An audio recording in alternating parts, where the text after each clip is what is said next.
Before that, we had been we had been meeting at 3. I don't know if the committee wants to have a discussion around timing for 2022, if there's a different time of day the committee would prefer to meet. I guess that's on the table for discussion. We can continue as we're doing or make a change, whatever's everyone's preference. Thanks, Ken. Any concerns about meeting at 10:30? I'm not seeing anybody having concerns, so it's all good. So can we get a mover to accept the 2022 proposals for the meeting dates? Edgerton Boyce, mover by Edgerton, seconder Jill. All those in favor? Approved. Item number 7 is the Economic Development Activity Report, and we'll go to Karen for that. Sure. As you can see from the report, it's been a very busy couple of months. Happy to answer any questions about anything specific there. I won't go through it in detail. I guess to summarize, it has been very busy. We're thrilled that we have more inquiries in the last month or so than we've had in a very long time. So we're so happy to see that. The visits and the information we've been providing, I think, has been going very well, going over very well with those potential investors. So hopefully some more activity on that in the next couple of months, and hopefully some announcements in the near future. But happy to answer any questions. Any questions for Karen? I'm seeing none. Give me a minute.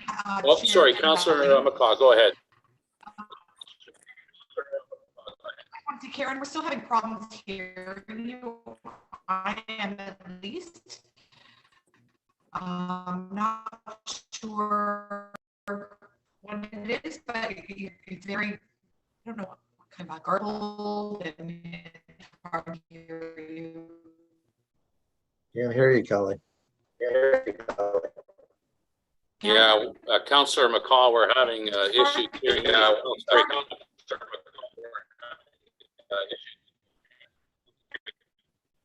Okay, just wanted to let you know that I could not hear Karen very well.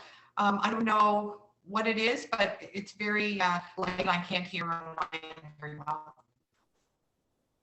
Okay, I think I understand, Kelly. It says on the screen that your bandwidth is low, so we're not able to hear everything you said, but I think you said you couldn't hear me. Is it any better now? It is better now, yes. Okay, sorry, that was my fault. All right, thank you, Councillor McCaw and Karen. We'll go to number 8 on the agenda, strategic plan update, and back to you, Karen. Okay,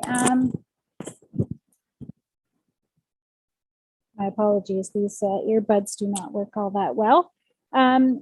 So last meeting, we presented some revisions to the strategic plan for the Economic and Destination Development Committee, really just reflecting some of the changes that have happened locally as a result of the pandemic. I did receive some comments from the committee, Catherine Brown in particular. Thank you for sending some proposals for change. I believe those were the only changes I received. So if someone else had sent something, my apologies, I didn't get them. Had anybody else sent comments about the strategic plan?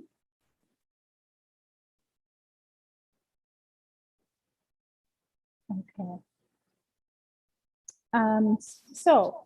Just maybe to make, if Catherine, if you might like to just go over some of the changes that you were suggesting. And I apologize, Karen, I didn't have it with me. So let me see if I can bring it up. Catherine, I've got it here in front of me. Okay. Want me to mention them? Would that be easier? Yeah, if you could, that would be great. Thank you. Sure.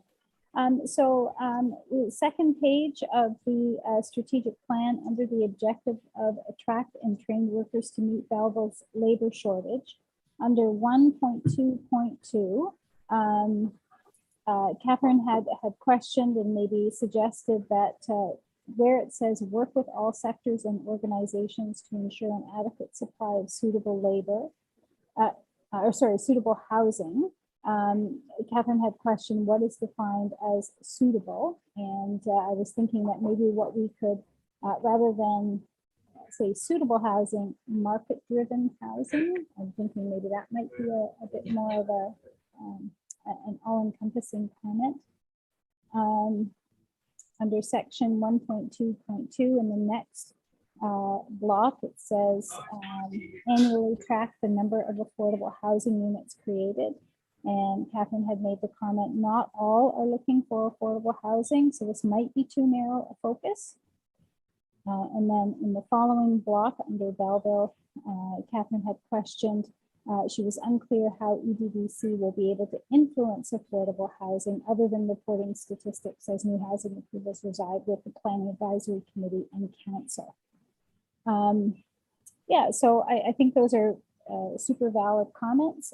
I think this committee's role around housing, affordable or otherwise, is simply to continue to bring the issue forward, to track what's happening, to market opportunities that are out there for new housing development, to try and encourage more developers and builders and so on to invest in Belleville and build more units here. So I think those are the opportunities that economic development has to influence the provision of housing locally. Are there any questions on that? Anybody want to expand on what Karen was reporting? Catherine. So Sean, given that it was my comment, I understand that we have this role in terms of economic development, and that housing of any start is proving to be an inhibitor for us to be able to grow here in the city. My question is more about, short of reporting statistics that are already being reported by other committees, by council, by Quinny Home Builders Association, etc. I'm just not sure I understand what influence EDDC can have on those numbers, other than, as Karen points out, just bringing them to the forefront. So strategically, is that something EDDC really should be focused on as a priority? Karen, you want to take that? Sure. Well, given that it is directly related to the biggest issue our businesses are facing, which is around labor, again, we don't have the magic wand to fix it, but we can continue to make sure that it is top of mind for all decision makers, not just at the council level, but at the provincial level and the federal level as well. And also, I think there is a role we can play to market the housing opportunities we have locally. So identify sites that are prime for development or redevelopment, and then market Belleville as a great place for developers to invest. Even folks from outside of the region to invest here, to make sure that we get as much building happening as possible. So I like where you went with that, Karen, in terms of linking it to the marketing component, which I do think we here in EDDC can influence it. So that might be just some additional commentary or some language you might want to include in there to make it clear that we're not going to try and go out and build houses. That's QHBA, sorry. But I like the idea in terms of, can we formulate a marketing plan that helps to influence that, not only encouraging people to want to come here, but encouraging the opportunity with developers. So I like that link. We can certainly adjust those strategies to reflect that. Yeah. I think that would, for me personally, and I certainly looked at everyone else around the table, but I'd be more comfortable if it was around developing marketing programs which is economic development's role, as opposed to it being simply about trying to create more housing starts. So I'm good with that. Thank you. Thank you, Catherine. Anybody else like to comment on the discussion? Edgerton. I'm just going to refer to page 20. It kind of, I appreciate Karen's honesty in this one. Several initiatives noted in the work plan will not be completed without the addition of new staff. I think that a new staff may have been approved by council at the last budget, was it? And to start the second half, is there any progress on that? If I can respond. Thank you, Edgerton. I think you're looking ahead at the 2022 work plan while the committee right now is reviewing the strategic plan. But just in answer to your question, the city is undergoing an organizational review. So all new hires were put on hold in 2021. It's hoped that organizational review will come forward to council before the end of this year. And then depending on the decisions that council makes, hopefully the new hires that were approved in the 2021 budget, hopefully will be followed through on early in 2022. Is that all the departments again that are being reviewed? Not all departments. Some have been able to fill their new positions, but there are several departments, including economic development, that have not been able to fill their new position. Okay. Thank you. Jill. Hi, sorry, I didn't catch. Am I okay to go? Everybody's a little garbly, and I don't know if it's at my end or yours, but just to further Catherine's comment about the assistance with housing, interestingly enough, at the chamber side of things in our advocacy work, we're talking considerably about the development charges that are being proposed by the city. And there will be a recommendation that we come up with a set amount, and that the proposed increase by the consultant's report is extreme and would impact that opportunity for economic development and also impact, conversely, the housing market. So there is some connection, and just wanted to kind of make that point that there may be something we want to consider from that perspective.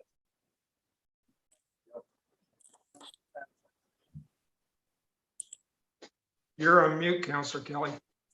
Oh, okay. Sorry about that, Councillor Sanderson. Yeah, thank you. Through the chair, I'd just like to respond in part to the comments about development charges. So when you look at the price of housing over the last 3 years, let's even say, it's close to doubled, and yet development charges have been unchanged for 5 years. Development charges aren't paid by developers or builders. They're paid by one of two groups. It's either the new home buyer or it's the existing residential homeowner through taxes. So there needs to be a clearing of the air in terms of development charges. Number one, it's not paid for by builders or developers. And number two, because it's been so low for so long, the additional burden of growth has been placed on existing homeowners. And I would even go as far as to say as council's decision last year to only raise development charges by, I think it was about $1,000, cost the city $3 million.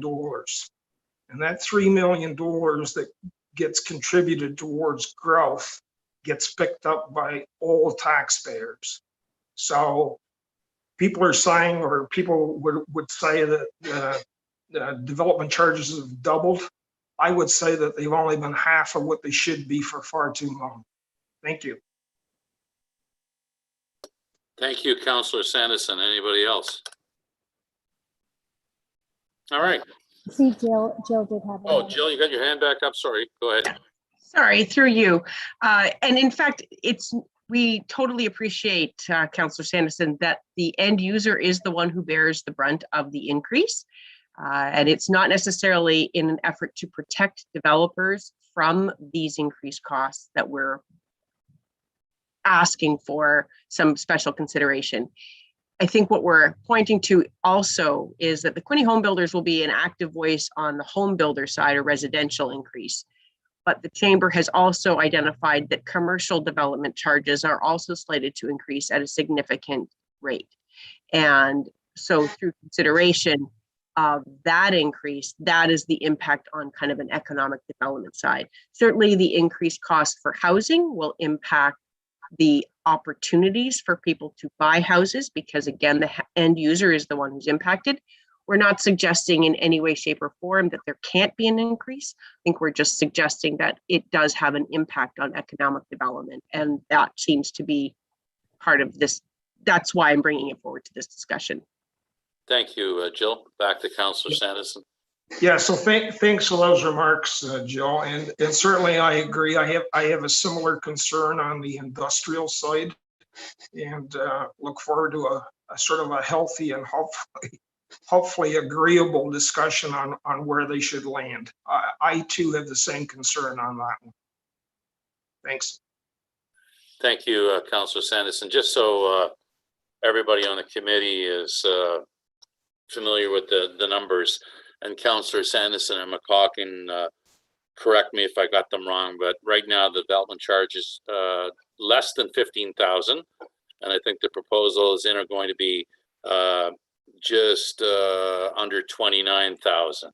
So that would be the increase of about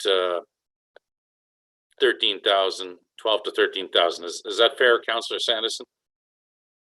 Close enough. Yeah. All right. Thank you. Anybody else on this? All right. Thank you. We're going to move right on to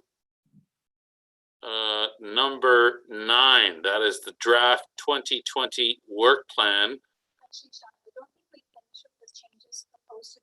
Oh, okay. Sorry. We're going to stick with strategic. Sorry. Go ahead, Karen. Go ahead. Sorry. Catherine had some other great suggestions for change to the strategic plan, so I want to make sure we go through them. Under section 1.3.4, which is page 3 of the strategic plan, there's a suggestion there of attracting 2 family physicians per year, and Catherine Brown had suggested that with the approval of the expansion of the program as proposed to attract RNs, RPMs, and PSWs, we might want to include that in the measures. And I think that's a great idea. Council has not approved that yet. That'll be something they will consider during their deliberations for the 2022 operating budget. So I think that's a great suggestion, and we can include that in the plan, sort of with a subject to council approval section. And of course, even if we don't, let's say, have budget approval to provide incentives for those 3 important healthcare positions, doesn't mean there aren't other things we can do to market Belleville as a great location for folks with those skills to come and practice. So I think that was a great suggestion as well, and we can include that if the committee agrees.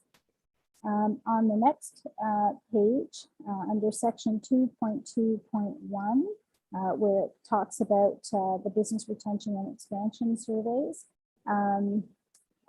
Catherine had suggested that in the second block that there be a 2.2.1b added, and that year-over-year increases in the number of new retail business startups, so food and beverage and shopping in identified areas like the downtown and the boulevard commercial areas. So that could be a measure of some of the success that we're having under section 2.2.1, and that the responsibility for that wouldn't just be the city, but could include the Bay Quinte Regional Marketing Board, the BDIA downtown, the Chamber, the Quinte Economic Development Commission, and the Center for Workforce Development.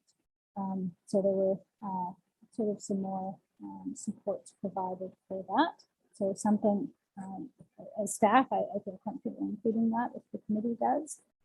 And The next changes that Catherine was suggesting are under the establish Belleville as a destination of choice for tourists. So the very next page, under the strategy 3.1.1, we would take away the dedicated accommodation marketing campaigns toward building November to April room occupancy rates. And Catherine is suggesting develop marketing campaigns that will generate increased demand for accommodations between November and April. Just, I think, a little clearer language there. And then the addition under the measures of the 3.1.1b, which would include develop a method and bylaws to track and ensure municipal accommodation tax remittances from short-term accommodations, including bylaw to address licensing, need to reside, limit on number of STAs within residential neighborhoods. So the measure would be tracking all of the MAT payments and remittances from short-term accommodations. And then on sections 3.2.1, 3.3.1, and 3.4.1, Catherine is suggesting the responsibility be shared with the Regional Marketing Board and the BIA and the Chamber, and the BIA added to section 3.4.1. And I think, unless I'm mistaken, Catherine, I think that includes all of the suggestions. Yeah, it does. Thank you, Karen. So what would be helpful is if the committee could consider those changes, those suggestions for changes, and if they were satisfied with them, they could approve the changes to the strategic plan as amended with Catherine's suggestions. Any comments? All right, well, let's go to Brad. All right, thank you. Through you, Mr. Kelly, Chair. Just a quick comment with regards to 1.3.4. So think a little bit bigger than just PSWs, RNs, RPNs.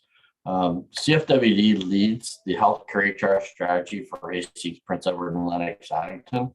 That was developed by members of this community that are all healthcare, including Quintin Healthcare, home care agencies, long-term care agencies, and lab techs, and a bunch of variety of different organizations that have been at the table to develop this.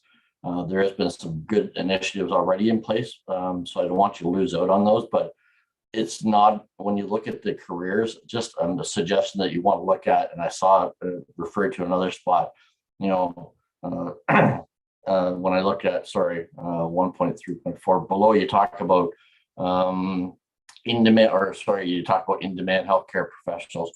There's a whole lot beyond RPNs, RNs, and PSWs that are actually in demand right now, and they are almost more in demand than some of those categories. So just be aware of that. Thank you, Brad. Anybody else comment? Just looking at the strategic plan and talked about healthcare. If you slide across, we talk about jobs, we talk about housing, we have conversations about tourism, and I'm hoping that 2022, I think we all are, it's fair to say, is going to be a real nice year and bounce back and some new stuff. And when we talk about tourism, Catherine referred to it in some of her comments about the strategic plan, is I'm not one to rest on our laurels. Like, if we've done an event, but what are we building on? What's the next event we could build on and keep that, if it's tourism and attracting people to our city, what's another event for 2022 that we could have? There's been some conversations already with Karen and her department, with the Equity, Diversity, Inclusion Committee on a potential Caribbean type festival. But anybody have any thoughts about that? We've done some things well, but just we got to keep things fresh and the momentum going. That's how I feel. Maybe I'm totally off, but I'll let somebody else speak to this. Go ahead, Jill. Certainly, if there is any part of that that you'd like to bring into the conversation with the contract that we do, because we technically take care of 6 of the events for the city. That doesn't mean that we don't take on other jobs or can't help organizations coming into the community with the putting together of an event. So I guess don't forget us in that conversation. No, and I think that's a valid point. This is just my observation in this role and being on council now for the last 3 years is I think the chamber, with many of the activities, we should be in conversation more often than not. So I hope to see that in 2022, at least some of the input that I have is that all the folks that will make an event work are at the conversation, they're at the table, instead of third-hand knowledge and joining the party late, if you will. I think that's imperative, and we'll go from there. So thanks, Jill, for that. Feel the same way. Anybody else on this? Stephanie, thank you. Yeah, just in general, on the strategic plan, I am a little concerned that some of the areas such as like living wage or, you know, having housing, some of these are outside of a lot of our control, and training programs, some of those are provincially funded stuff. I'm not sure if we want to pare down a bit of what is achievable in some, I don't know if there's a AB or something that we can do, because there are some of these strategies that we have very little control over. That's what I would say. Extremely, like saying that we're going to increase the living wage in our area when housing it's you know, out of hand. I'm just wondering if there's a way to pare down, and like even physician recruitment, which is a great, but is council going to approve for PSWs to have money and all these other different like professions? I'm just in general, I don't know if we want to pare down what we're going to achieve. Thank you, Stephanie. Anybody have a follow-up on that, on her thoughts? Councilor McCaw. Thank you, Chair Kelly. I would 100% agree with what she had just said. I believe she's right. Some of these things are really out of our wheelhouse. They're not really our mandate. And I would agree with that. I would say we don't have control over some of these things. And I'm always of the opinion, why waste our time on something we can achieve? So if we take our focus into things that we can achieve, and leave these others to the organizations and province or whoever it applies to go forward with. I'm sure that there's really little we can do about that.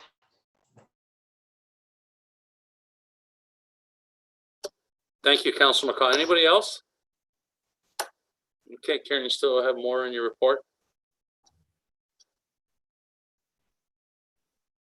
In terms of suggestions for change to the plan, that was all I had received beforehand from Catherine. So if there are other suggestions for change, we can note them now, and then perhaps the committee can vote on approval or changes. All right, can we get a mover then to move the strategic plan update? Edgerton voice, seconder. Catherine, any comments? All those in favor? Approved, thank you. Okay, we'll move down to number 9, the draft 2022 work plan. Karen again. Okay, so we like to provide this information to the committee for a number of reasons, but one, really so you get an idea of the things that are taking a lot of our time. And as well, to give you some of those vital statistics, I think that are good indicators of what's happening in the local economy. Yeah, so, oh, sorry, I'm sorry. I've gone on to a different part of the agenda. Sorry, we're talking about the work plan. Okay, so this is something that we do annually. And it really is just what our focus is intended to be in 2022. We try our best to make sure it reflects, of course, the priorities that have been established in the strategic plan. We thought we would bring it forward to the committee. This is kind of our working document for the year. So at the end of the year, we take a look at the plan from that year and see how many of the priorities and objectives we've been able to work on. And so we thought we would bring this forward to the committee to see if there was any input, any things that we should be adding to the work plan, anything we think that we shouldn't be spending some time on, really just to get the input of the committee on it. Thank you, Karen. Anybody have any comments about the work plan that's Karen's referred to?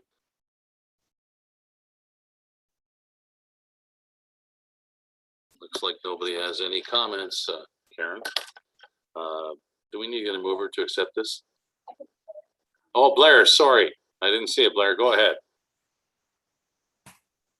Thanks, Sharon. Through you, maybe to Manager Post. So, and it was touched on a little bit by Mr. Boyce. The last sentence here: several initiatives noted in this work plan will not be completed without the addition of new staff resources.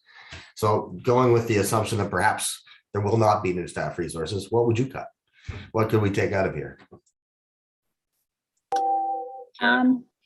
That's a very good question, Blair. I mean, some of the things that we haven't been able to get to in the last couple of years, particularly our business retention and expansion surveys, which we just haven't been able to fit into the schedule. Certainly that is something, as much as I hate to see that not going forward, that's probably something that would fall off the list.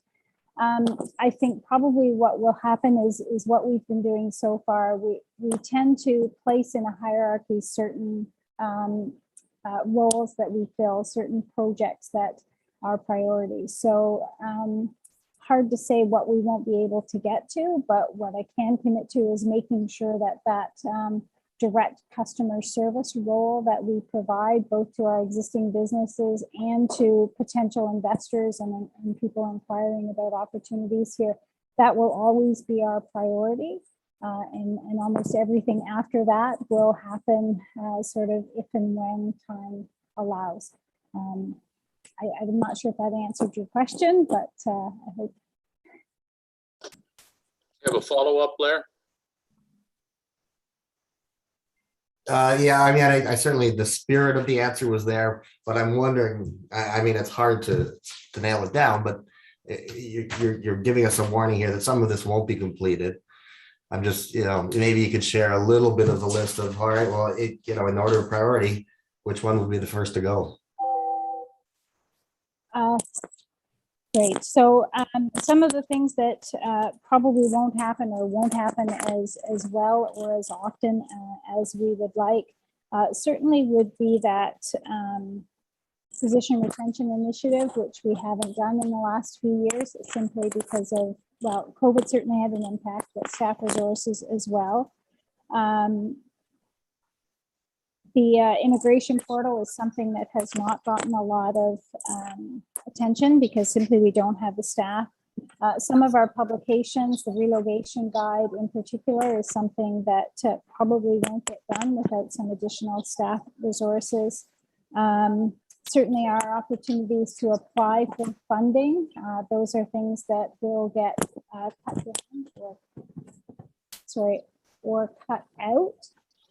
Because we simply, not only do we not have the resources to apply for the funding, we have to have the resources to actually do the projects that the funding would pay for. Things like some of the projects we work on in terms of signage, tourism kiosks, although we have a plan to get those done in 2022, they could certainly be slower and and may not happen in that year. So those are some of the things that wouldn't happen. In addition to 3 projects, our ability to get out and meet with our business customers would certainly would continue to be compromised. That's not something we've had a lot of resources to do lately. All right, thank you, Karen. Another follow-up, Blair. Thanks, Chair, if I may, just briefly, and thank you, Karen. And I bring that up just to so that we all understand how important it is to get you more resources. I think in this department, it's been so underfunded and so understaffed for so long. I just wanted to see, what kind of things we would lose should we not be able to find more team for you. Thanks. Thank you, Blair. Blair, are you with the line of questioning that you've asked? I'm reading that you're hoping that Councillor Sanderson, McCaw, and myself will have a conversation with those within the City Hall and the mayor and see what's going to be happening in 2022. I think that's what I'm taking from your questions. The new staff member was passed, budget, salary, and the whole bit, just held back with the pandemic. But I think things moving forward here, is that what you're asking? Yes, really, that's it precisely. I know that the council has already put its efforts behind this. I'd like to see it implemented when we can. All right, thank you, Blair. Appreciate that. Anybody else? Catherine? And apologies for the mask, folks. I have customers in the store. I just wanted to mention through you, Mr. Chair, to Karen, the downtown redevelopment investment attraction strategy component that you have there, Karen. Just wanted to offer to you that the BIA has just completed a program of material that we had done with the support of an outside consultant to be used as a lure or recruitment package for investment into downtown. So I think that there's a perfect opportunity for the BIA to work with you around the package that's been created and how we can work together on making that happen. Admittedly, the next step, now that we have the package put together, the next step is, so how do we move it out there? What is the right target audience? Who are we approaching to? So that's something that we need to work on. I think it would be a great opportunity to work with yourself in terms of how do we roll that out. So thank you for including that. Thank you, Catherine. Jill? Thanks. Trying to push the unmute button. And I just want to emphasize too that the chamber pops up here and there, and we certainly do work with the city as an extension of those city contracts for visitor services and the city events.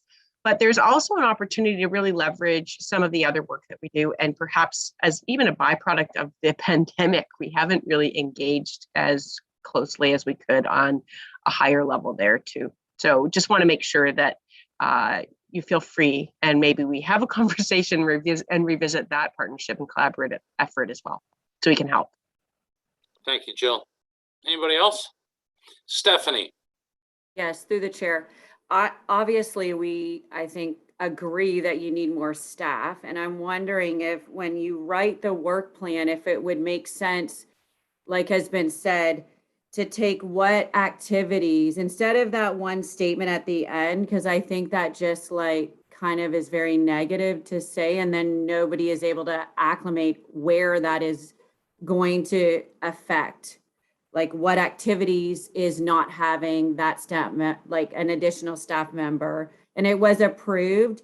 So just, I don't even know the best method to write it, but I think it becomes a very overarching negative statement to say, and by the way, not all this is going to get achieved, like it's not achievable with our current staffing, but actually indicating what will not be achieved without the staff, possibly. Might be, and I know you've already proved you need the staff, but I'm not sure if this is going to be helpful to even further, just a comment. Thank you, Stephanie. Karen? I was just going to say, I think that's a great suggestion, Stephanie, and that's something we can easily add to the work plan to just document what will not get done if we don't have the resources. I think that's a great suggestion. Thank you. Thank you. Councillor Sanderson, did you want to, I saw you move your arm. Yeah, I raised my hand. Thank you, Chair. So I was just going to echo Carol's comments about what Stephanie brought forward in terms of the negative spin on it. I think much like we do through, capital budgeting, what we do is we put together a budget based on the available funds that we've got and the resources that we've got. And then we create what's called a deferred list, i.e. things we can't do in 2022 that we're going to have to push into 2023. And so much in that same vein, I was going to say that we should create a list of things that we would call deferred. And just to jump back to your earlier comments on staffing. So our new director of human resources, Veronica Major, is doing a full citywide staff resources, staff organization review. They're looking at job profiles. They're looking at synergies between departments. They're looking at realignment of responsibilities. And at the end of the day, I expect that there will be for council to review competing parties all looking for additional resources. So council will have to make some tough decisions in terms of whatever resources we're adding to the corporation, that we assign them to the areas of most need. And certainly this department has been, I think, recognized as being resource poor. So I would expect to see, and I can't talk for council, but I would expect to see good support in that area. So I just wanted to add that in as well. Thank you. Thank you, Councillor McCaw. Anything else to, let's go to Mr. Boyce. Thanks, and I think it's really almost impossible to ask Karen to foresee which ones she won't be able to do, because it basically, and I've been there, it depends on council's priority. Next year's council may say that we want Karen to concentrate on the 200 plus or 600 plus acres of industrial land. And we've seen her tied up, spending the majority of time on when we purchased that land. And so it's really hard to ask her to try to guess which ones are going to be eliminated, because we don't know who will be on council next year or what the priority is going to be. Thank you, Edgerton. Anybody else? All right, thank you. Anything more in the work plan? Do we need to get that approved? All right, can we get a mover for that, please? Blair, seconder. Catherine, any comments? All those in favor? Approved, thank you. Next is the item number 10, job fair work in Quinny update. Back to Karen. Okay, so last week we held our first in-person job fair since the pandemic started. We had about 40 employers at the Quinny Sports and Wellness Center. There were well over 1,000 jobs available at that career fair. This is a career fair we do in partnership with the City of Quinte West, so we have employers from all over the Quinte region. We had about 230 job seekers through the door, which is fewer than we normally get, but the feedback that we received from employers and just what we could see ourselves from the candidates who came in, although we didn't have a huge quantity of job seekers, we had a very good quality of job seeker. And the feedback we've gotten so far from employers is that it was definitely worthwhile. They were glad they came and spent the day interviewing people. We know that there were several hires that happened as a result of that career fair, and hopefully more to come. We expect and are planning to work with Quinte West again and possibly have another career fair in January, closer to the end of January, then after Christmas, and hopefully in the new year, some folks will decide that they want to look for either a different career or to get back into the workforce. So we'll do another one in January, and we plan to have a regular one in the spring as well. So the career fair, although we didn't have quite the number of people we would have liked, it was still successful. There were still lots of connections made, which we were happy to see.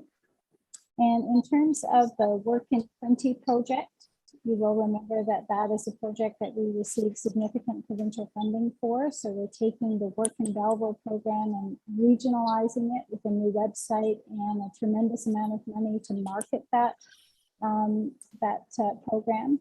So we have awarded the RFP to a company called Up and Up, who's about to get started to develop that new website.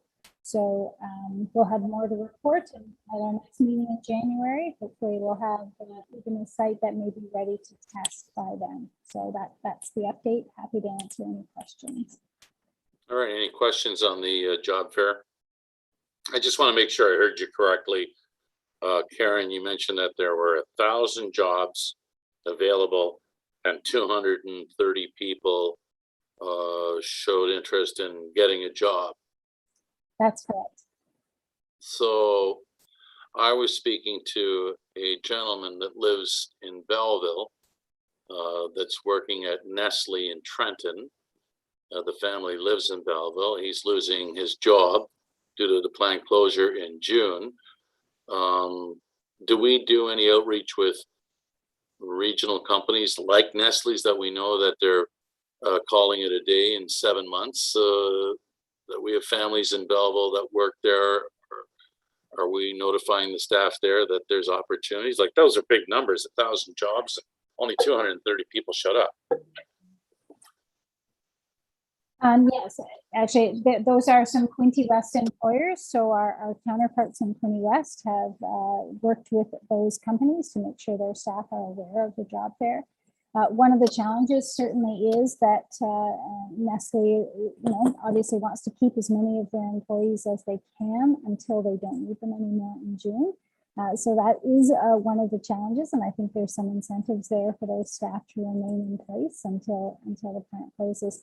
But I do believe we did see some folks from the closures that have been announced in Quinte West. We did see some of those staff, Sonical in particular, attend the job fair. So we know that sort of our marketing efforts did reach out to some of those folks that will be looking for work. All right, thank you, Karen. Anybody else have a question for Karen on the job seekers? Councillor Sanderson. Oh, you're on mute. You're on mute, sir. Damn technology. So yeah, my comment was going to be on Nestle's, and like many other companies, when they're going to have displaced employees, they provide out service to help their employees find employment. And I know Nestle's did announce that when they made the announcement about the closure. Thanks. Thank you. All right, thanks for that job fair update. We'll move to 11, pop-up update, and we'll go to Alicia this time. Good morning, everyone. So actually, I met with the consultant that we've retained for the business plan this morning. So we did put out an RFQ following the approval of council to move forward with a business plan. And we have accepted a proposal from, they go by SHCG, which stands for Structure Harrop Consulting Group. So we'll be working with Tanya and Mel and her team to deliver a business plan for approval in late January, early February. We met on site with them this morning. Their proposal has essentially outlined everything that we asked for in the RFQ on time and on budget, which was great to see. And they've got some really interesting ideas based on their experience in economic development and tourism. So this morning did officially kick off the project with a site visit. We'll be conducting interviews with stakeholders and looking at doing a public survey. They'll be looking at concept design, and all of that information will be presented through a business development plan. As I mentioned, the timeline is what we were looking for. So we're looking to deliver a product late January, early February. I know one of the takeaways from our last committee meeting was some interest in a working group, and I did talk to them about that this morning. So if there are members of the committee interested in sitting on a working group as an additional stakeholder as part of this process, please let Karen or I know, perhaps by mid next week, I would say. And that way I can provide that list to the consultant group, because they've asked that I provide some documentation around all the different stakeholders involved with pop-ups. So I'll include the interest of a working group as part of that stakeholder list. All right, thank you. Anybody have a question about the pop-ups and what Alicia touched on? Seeing no follow-up. Thank you, Alicia, sorry. Update from our partners. We'll start with the chamber. Jill, well done on this past weekend too, off the top. Thank you very much, and thanks for joining us. We had the councillors there, and hopefully a few of you were also able to take in the parade as goers, as attendees.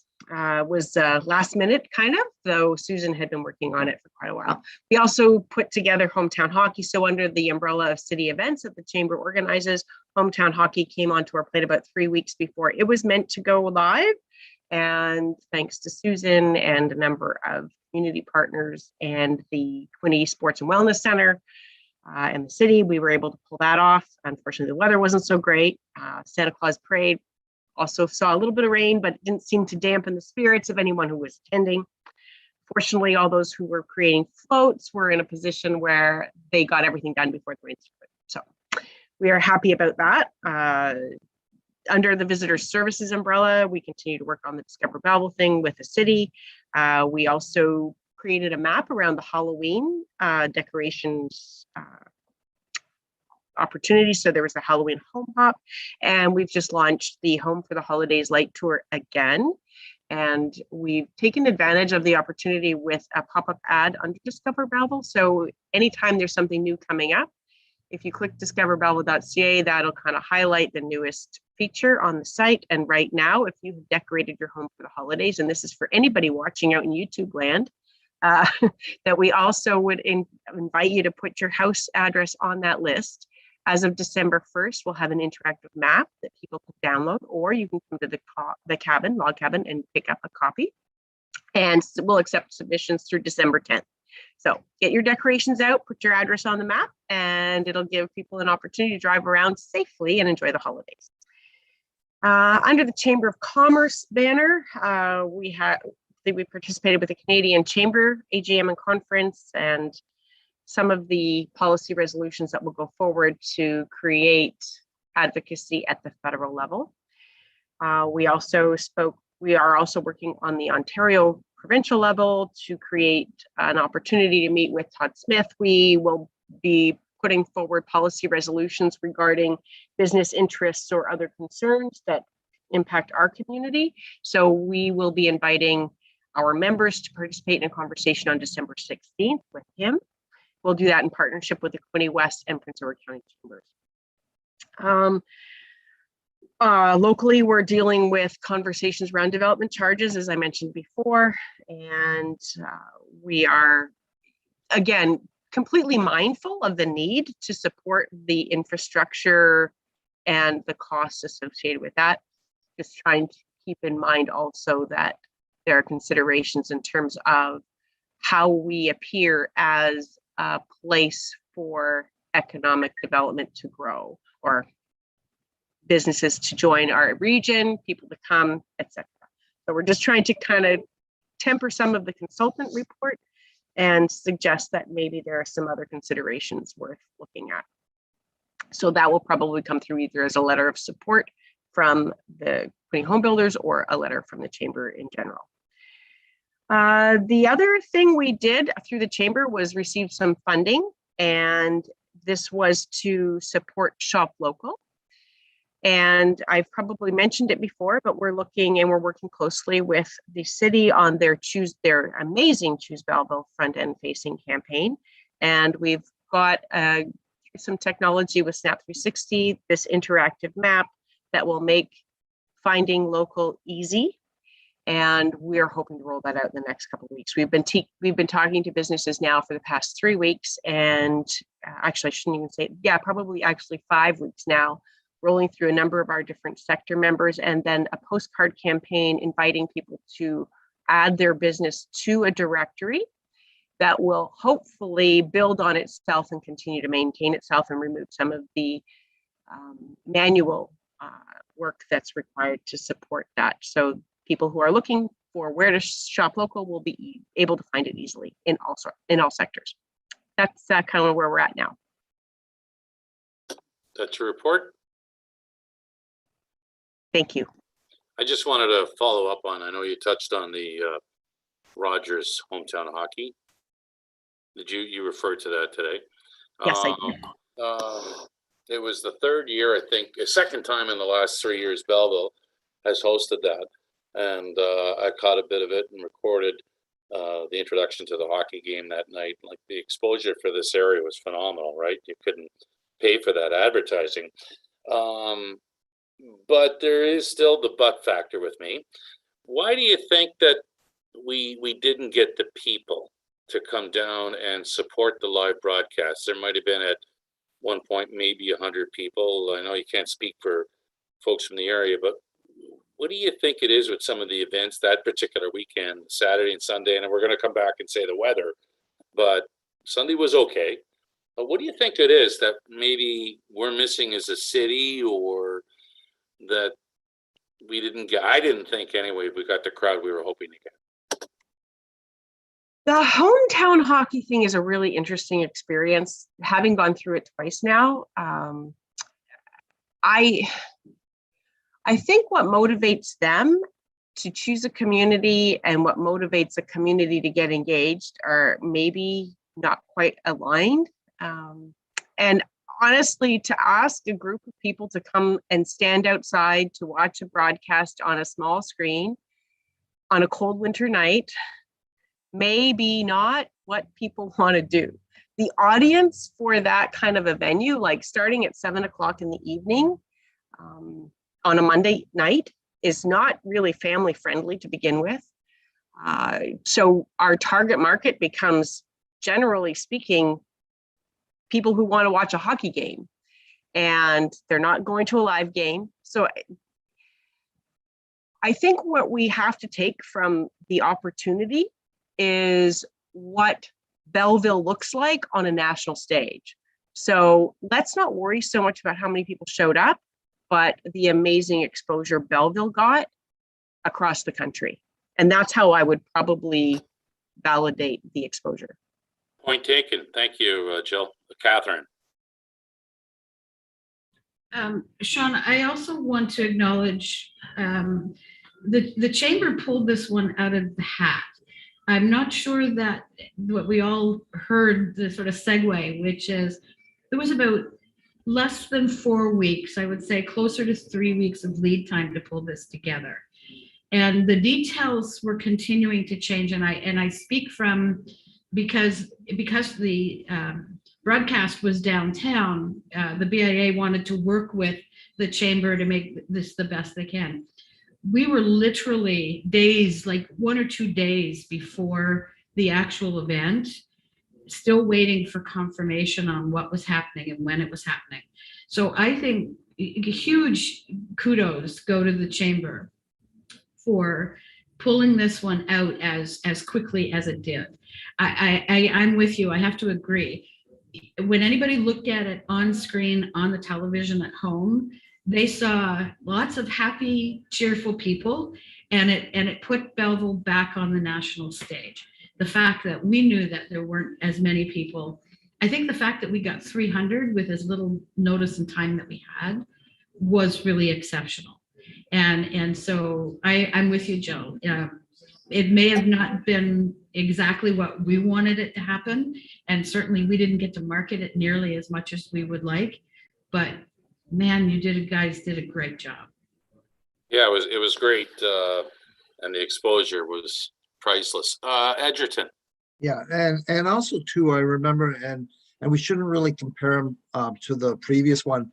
That was the year that we got the Senators, and I remember we had a a lot of, there was a lot of time to hype it up and different things. So I mean, I was happy. I watched it on TV. I didn't go down this year, and I watched it on TV, and I've watched a couple other of the Sunday night ones in different municipalities, and I thought, you know what, we certainly weren't embarrassed in terms of the crowd. There were other municipalities that I thought, oh my goodness, you know, I know that town, and it, like Lindsay and different things, and they didn't have a big crowd either. I mean, it's not necessarily, as Jill says, it's not the crowd, it's the exposure we got. And I know I had people calling from out of town and say, oh geez, you know, I just saw, you know, Belleville, I just saw a couple of players interviewed and things, and good for you, because they were surprised we were going to get it again, to be honest with you, like my friends. So I mean, to pull off this from like 2 times in a row, that, I mean, we pulled off a coup there, I think. Thank you, Edgerton. Anybody else, some comments on this? Thanks, Jill. We're going to go to Chris King now for his report. Thank you, Councillor Kelly. Things are good at Quinte Economic Development, and both in terms of the retention side of our industry, but also on the investment attraction side and new investment opportunities that we're pursuing. On the retention side, I should tell you that we've had some training funds through Elevate Plus to support skills upgrade of our manufacturers and their workforce, and over $500,000 has been now committed to our manufacturers, and that's in partnership with Loyalist College, who do the bulk of the training. So those are dollars going directly to our companies to upgrade the skills of the people. So when you look at the work plan that Karen presented and some of the strategic planning, I know skills upgrading is part of that, and this is helping within the manufacturing sector. So we've had the budget's about 500,000, and we're pretty much all allocated right now. We just had some final meetings of how much is still available. So that's good on that.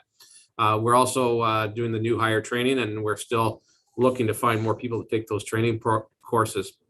We also are doing a pilot project called Qtap, or the Quinte Technology Adoption Program. It's really focused on small and medium-sized manufacturers and supporting them in adopting technology within their manufacturing plants to improve their performance.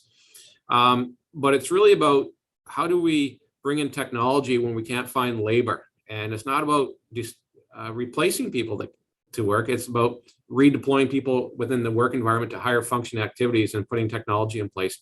And so we've supported a number of companies with their applications that have been approved, things like 3D printers, robotics, advanced automation, digitization. So it's an interesting pilot project. We're getting good track. We have a few spots left, and we're going to have those allocated based on the demand now. So that's also working well.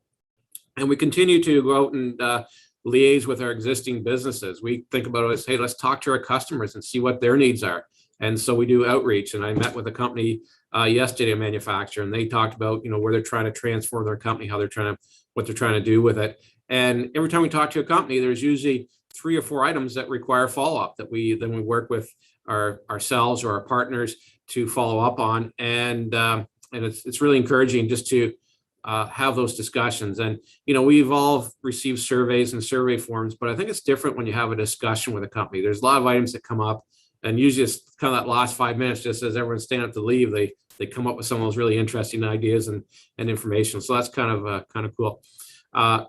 Also on workforce, you recall we had the funding, or not funding, but allocation of program dollars for the Ontario Immigrant, the OINP, the Immigrant Nominee Program, Ontario Immigrant Nominee Program. And there's an article that we did on Global Med, which is in Quinte West, but a lot of other companies have taken advantage of it, where they were able to hire 14 people through the Ontario Immigrant Nominee Program. And that's a special allocation just for Belleville and Quinte West. And so there's an article on that. And a lot of the hires were international students from Loyalist College that were able to then take advantage of that program. And Global Med, a plastic medical device company that exports around the world, was able to hire those people. So again, helping to address the workforce issue. And I should say, on the investment attraction side, you think about sales as a funnel, right? You have the funnel, and you have all those leads up top, and then they kind of work out, and hopefully at the bottom, some of those projects pop out the bottom. And we have a number of projects and files that are advancing quite nicely, and working with Karen Post and her team on those. So looking at industrial buildings, looking at your industrial park and your industrial lands, site visits, those types of things. I'm really, really pleased with the level of activity and the level of interest that we're seeing in the Bay of Quinte region, and in particular, in this case, in the city of Belleville. So we're very pleased how that's working. And I guess the last thing I'll just tell you, we're working with an angel network to have a venture capital fund for this region, having a chapter of that here. So connecting potential investors, angel investors, with companies that are looking for investment. So we have some good programs with Trendval and the BDC and others in terms of debt financing, but looking at equity financing for companies. So we're looking at establishing a chapter. We had some initial meetings. I'm going to a meeting next week out of town with the group to see one of their pitch sessions and try to make that connection and have a chapter here in this region. And Jeremy Lauren, thanks for that connection to help move that one along. I'd also say that Work in Quinte program, we're excited about that. And recall, we were able to, in one of our funding applications, the province allocate or ask for additional $100,000 to support Belleville in terms of the marketing and some of the database management of that Work in Quinte program. So that's in place. And I think I'll leave it at that. Other than just wrap up, things are good at economic development in the sectors that we're working in. Thank you, Chris. Detailed report. Appreciate it. You bet. Let's go to Catherine downtown with an update. So thank you, Mr. Chair. Just want to give everybody an update that our annual report and a refresh of our strategic plan, extending it out to 2025, was accepted by our membership at last week's annual general meeting. So if you're interested in having a look at it, it's on downtownbelleville.ca about the district. I'd encourage everybody to look at all of the positive progress that we're seeing and how our strategic plan is actually linking quite nicely with the strategic plan that we here in economic development are doing. And my thanks to Jill Raycroft, to Karen Post, and to Doug Stevenson in being a part of our strategic planning from the onset and then through the refresh. Just wanted to update that the BIA had a successful vendor market preceding the Santa Claus parade. Luckily for our vendors, they were packing up as the rain began, so there was good timing happening there. But it was a good attraction in terms of all the folks giving them something to do, along with Quinte Corner Cafe, who was lined up out the door because they were right on the parade route at Bridge in Front. So they had a very good day as well. And I can speak as Anana, who was there with her 2-year-old grandson. He had a fabulous time. It was his first live parade. So thanks to the Chamber for making it happen live this year, for sure.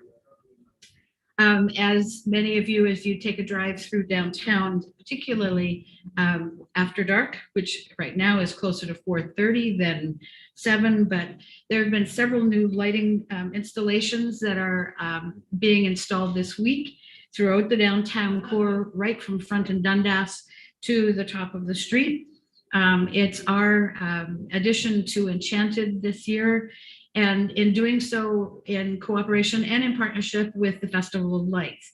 I think if you'll observe, the Festival of Lights has moved itself up very close to Dundas, on the south side of Dundas in front, and the BIA's installations are going in right up to the corner on the north side. So it's actually a very seamless experience this year, and adding home for the holidays surrounding that. I think we'll see a pretty fabulous lighting display happening throughout. So, but please take an opportunity. Our snowflakes, our banners, our installations, and the city staff, I have to say kudos. They've been working their butts off trying to get all of the decor elements in place with everything else that's going on. Planning has now underway, big time, planning for our signature winter event, Save the Chill. We are keeping our fingers crossed that that will be much more closer to being out of the pandemic.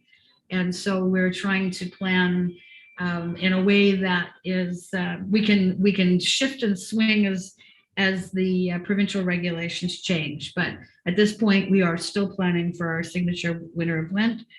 And of course, plans for 2022 have been submitted to the city's grant committee. It will be for the entire year.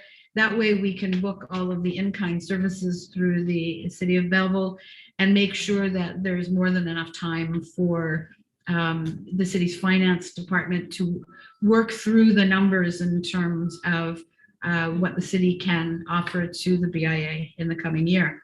So I think at this stage, all of our restaurants and our shops for sure, everybody on the main level is heads down in the holiday shoppers. We're looking forward to everybody coming back. I can tell you last Saturday, if that's any indication, downtown's going to be busy for the next month. So, and that's the update. Oh, and I should let everybody know, Louisa is currently away on vacation. She got an opportunity after 2 years to go home to Italy to see her family, and she will be back December the 6th. So certainly Tiffany's carrying the load at the BIA office, and anything to do with downtown, feel free to give me a call. Thank you, Mr. Chair. Thank you, Catherine. And hope you have a great Christmas season downtown. Let's go to Brad from CFWD. Brad, you're up. Thank you, Mr. Chair. Just a couple of real quick updates, which will be short for once. The labor market information help desk that we have in place.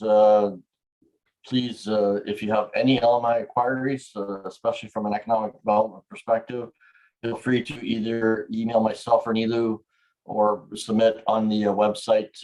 We've just to date in the last month, give you a sense of how this is picked up. We've had over 40 inquiries, both from an economic development perspective, businesses, and job seekers. So quite a variety of inquiries coming in. So that's a good thing. We have lots of information. The other piece is please do keep an eye on our website. We have a whole new set of job tools coming out. I think I've spoken about them before. It's called the Quintin Area Job Hub, and you will see some real-time job postings being tracked, being mapped, and another piece that we're going to add to that is a career exploration piece, which will map the careers that are posted to skill sets needed, but they can also cross-reference them to other jobs. So if you're, for example, looking at job A, you thought that's a great job, but I don't quite have the skill set for that, it will actually link off to the other jobs that you could look at to build those skill sets. Or alternatively, you may be in that job and you're looking, where can I go? It will also link off to the next path in the steps. So those are a couple of the updates from us. Thank you, Brad. Appreciate that. Have a nice Christmas. And Jeremy Lauren with his first report to the committee from Loyalist College. Thank you, Councillor Kelly. Just want to say these sessions are tremendously valuable. I get so much out of listening and learning from all of you. So I just wanted to start by saying kudos. I find the session just remarkable. I'm going to start with, I had my hand up earlier when you were talking, Councillor Kelly, about EDI and doing more together. I would be grateful for any opportunity where the college can partner, be it with the city, be it with anybody on this call around these types of initiatives. Recently, the Diwali event I thought was phenomenal, and we were grateful that the city of Belleville reached out to Loyalist and invited us to contribute and be a part of it. President Bond was there to give remarks. It was a really fun day. So more of that, I think, is good. We're on a journey here ourselves around equity, diversity, and inclusion on the campus, both internally from a faculty and staff perspective, as well as out to our students. And then building on that as a broader marketing and outreach campaign to really differentiate the college in the region. So I think that links potentially to a number of strategic initiatives that other partners on this call and around our community are also involved in. I spoke last time briefly about the rebranding of the college. I hope some of you are starting to see the buses around town. They're really fun. If you get stuck behind one, you'll see a great big head and it says, "Get a better view." The college is really looking now to rebrand itself in a fun, different way, building on a concept of really playing up small. And while that sounds counterintuitive at first blush, perhaps, if you're a student looking at where you want to go to school, You can be a number in a big Toronto institution, or you could be a name at a place like Loyalist College. And so we're building on a concept from a marketing perspective that's all about small gives us the opportunity to do big things, and a more intimate learning environment creates a better employment outcome, and really trying to build and differentiate Loyalist College in the region under this concept. So our colonial logo and our colonial figure and some of this branding that was really time for a refresh, you're going to start to see go away. The signage around the campus is in the process of being changed right now. That is also all part of our EDI conversation, and it's really long overdue that this was given a hard look by the Board of Governors of the college. We were not ready to give up the name, but we were ready to give new prominence to the word loyal and what the word loyal actually means and can mean in a place of becoming and belonging. So that's really what the campaign is all about. So happy to talk to people after this call or anytime in the future if that sparks any ideas around how we might partner and do more of that. What I'm proud to report for everybody on this call, our fall open house campaign in over 50 years of the college's existence was the single biggest outcome we've ever had. We typically get about 150 students and their parents out to an open house to start to promote the college in the region. Last year, virtually, we had a high number because it was a little bit easier to do it virtually. And so there was a good lesson in that. We had just close to 400. This year, we had 1,200 engagements. And that is the single largest in over 50 years in the history of the college. So the approach of doing things differently is really starting to pay significant dividends. And our big challenge next is, once we get these students here to learn, how do we keep them here in our community and make sure they go to work and find meaningful opportunities to live and work in our community after graduation? So we're really proud about that, Bill. You know, Chris was talking earlier about the importance of a pipeline. This is a pipeline to talent development. And in a time of declining domestic enrollment, we're seeing a surge. And that I'm also extremely proud of. Our HVAC program, which is a heating, cooling, and refrigeration skilled trades program, launches in the winter semester. It's in partnership with Tyanganega. We're actually building a full lab facility for propane in Tyanganega. We're extremely proud of that outreach in our community as well.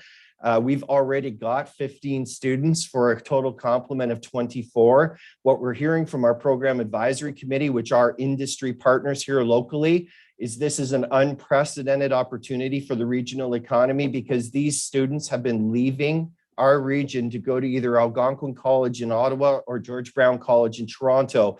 And the double whammy there is, of course, these students graduate and go to work in those economies. They never come back. So this is a tremendous opportunity to start gearing our programming across the college in concert and lockstep with our local industry. We have received a number of positive accolades from the local skilled trades economy, and saying this is a signal of Loyalist College listening, paying attention, and starting to mount programs that really drive outputs into our local and regional economy. So we're proud of that. There'll be a lot more of that to come. So I hope for everyone on this call to stay tuned. My office is open for engagement if there are other opportunities, but we will be mounting a significant apprenticeship application into the province this fall to mount at least 5 new skilled trade programs that are not currently here at the college, so that we can build on the momentum and the success of 8-track. So in a time where it's been a tricky 20 months for all of us, it certainly has in higher education as well, to be coming out of the pandemic with historically high engagement levels around student acquisition, students wanting to come here to go to school, is something we can be extremely proud of. And mounting over 25 new programs in the middle of the pandemic, including HRAC, is something else we're extremely proud of. So we're building that menu of offerings. It seems to have market traction because students are coming.